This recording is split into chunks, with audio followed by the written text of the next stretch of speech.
Le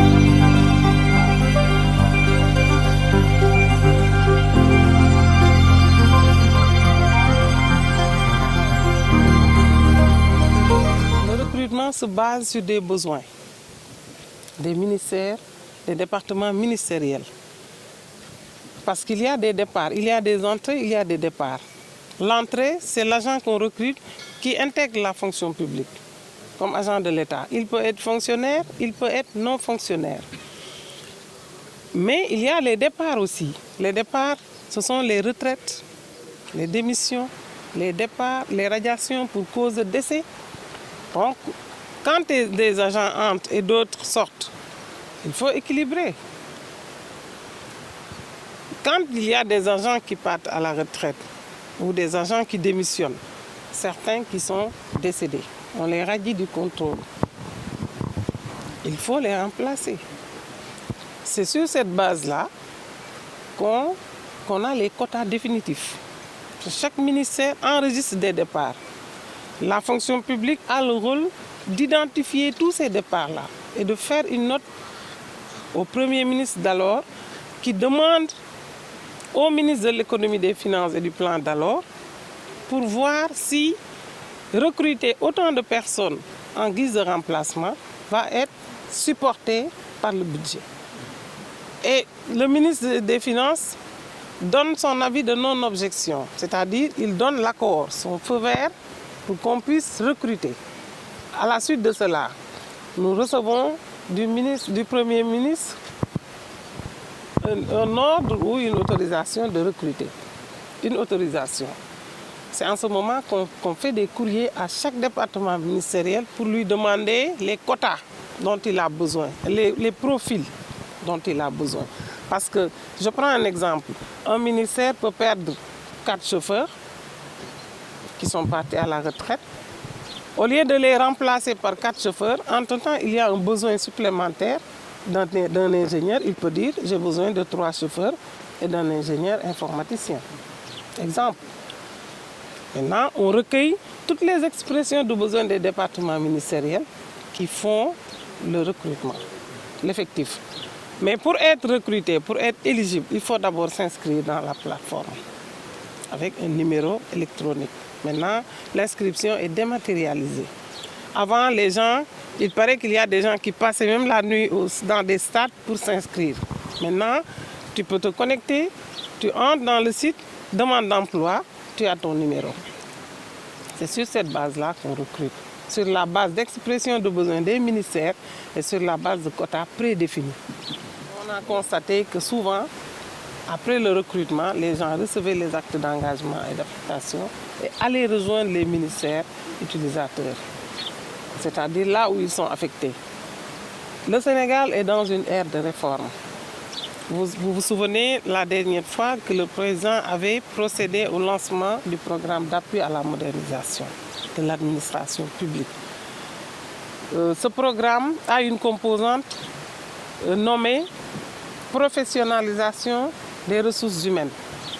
Une autre composante nommée amélioration de la qualité du service. Donc, rien que ces 2 composantes pouvaient faire penser à ces séries de formations initiales. Mais c'est le président de la République qui nous a instruit de procéder désormais, après chaque recrutement, à des formations, avant de remettre les actes d'engagement et d'affectation. Nous ne pouvons qu'apprécier.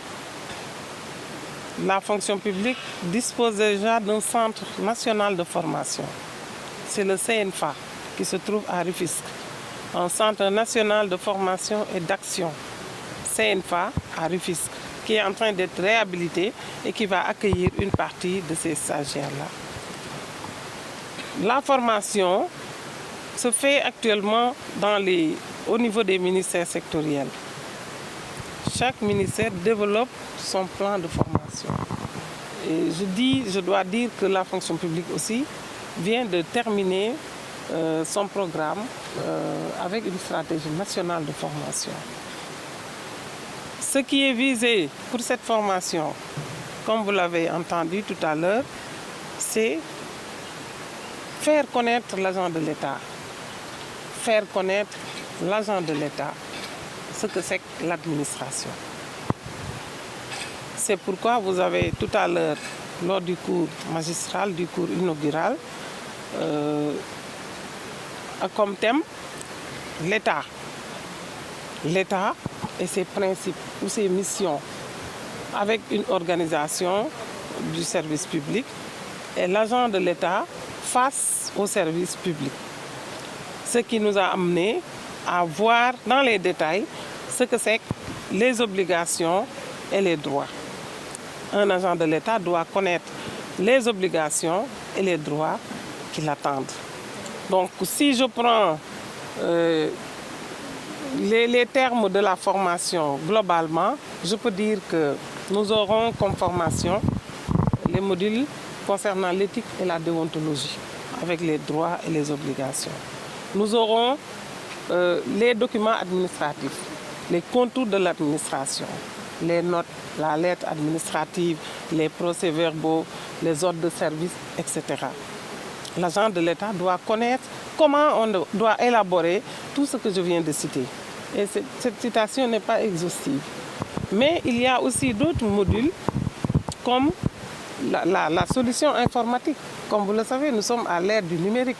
Donc l'informatique aussi va jouer un rôle central dans cette formation-là. Le courrier confidentiel. Comment on gère un courrier confidentiel? Un agent de l'État doit le savoir. La gestion des risques. Au niveau des services, on en a parlé tout à l'heure. Les différentes hiérarchies.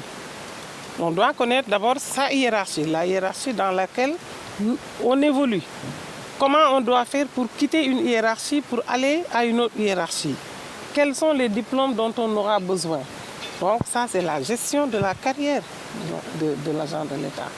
Donc en gros, il y aura toutes les questions qui vont toucher à la formation et qui vont œuvrer à former un agent de l'État imbu de qualité professionnelle.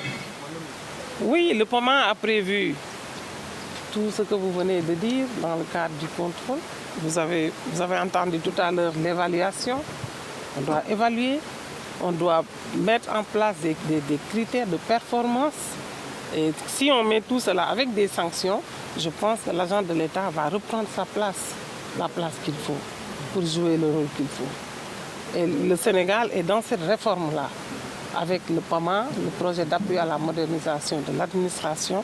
Tout ce que vous venez de dire comme préoccupation va être pris en charge. Et d'autres ministères même ont déjà démarré ce processus de dématérialisation dans le but de renforcer la qualité du service. Et des réflexions sont en train d'être menées pour voir quelles sont les sanctions qu'il faudra faire prendre pour que certains agissements qui ne sont pas du tout républicains puissent être que de vieux souvenirs. Les sanctions ne tardent pas à tomber parce que la réglementation a prévu des sanctions depuis que la Constitution du Sénégal a été déjà établie et ces sanctions-là sont en train d'être prises. Seulement, il y a une nouvelle ère qu'il faut corriger. Et ça, nous devons même commencer par nous-mêmes, citoyens. Il faut que les citoyens d'abord prennent conscience de ce qui les attend. Ça, c'est un problème de société et l'État du Sénégal est en train de tout faire pour parer à ces difficultés. C'est-à-dire renforcement, formation initiale d'abord. Mettre dans leur tête quelque chose qu'ils vont prendre comme arme en vue d'aller donc vers les résultats escomptés.